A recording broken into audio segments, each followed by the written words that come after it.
Hi everyone. Today I want to show you how, if you're interested, if you want to create something called a Ken Burns effect. So let me explain what that is. So you have your regular video playing, and let's say you get to a place where there's a still. What this allows you to do is if you want to zoom in on a specific area, that's called the Ken Burns effect, or zoom out.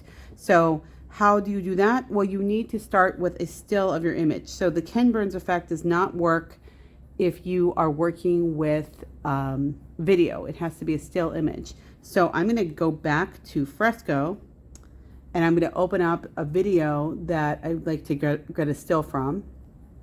So I have this video here, obviously with movement, and what I could do is, if I'm interested, I could literally scroll through until I get to a scene where I want to get the still image. So for example, I like this spot right here.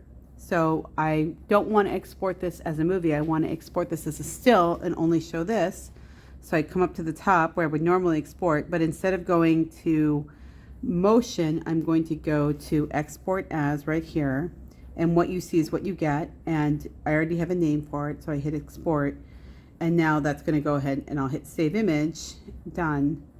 And now if I go back to iMovie and I go back to the movie that I've been editing,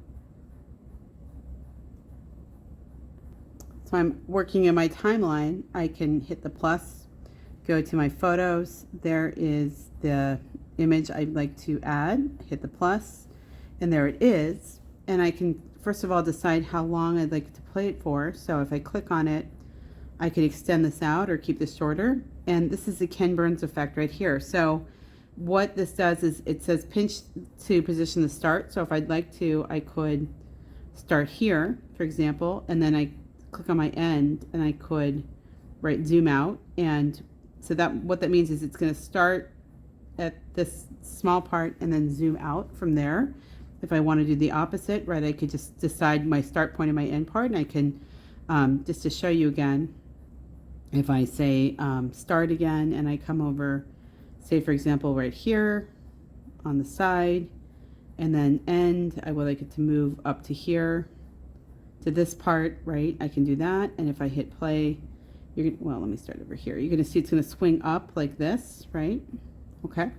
And if I decide that I just want the still image and I don't want the Ken Burns effect at all, I can just say Ken Burns effect disabled, and it's gone. So that's how you use the Ken Burns effect. Again, it doesn't work on movies. It only works on stills, but it allows you to zoom in on something if you wanted to.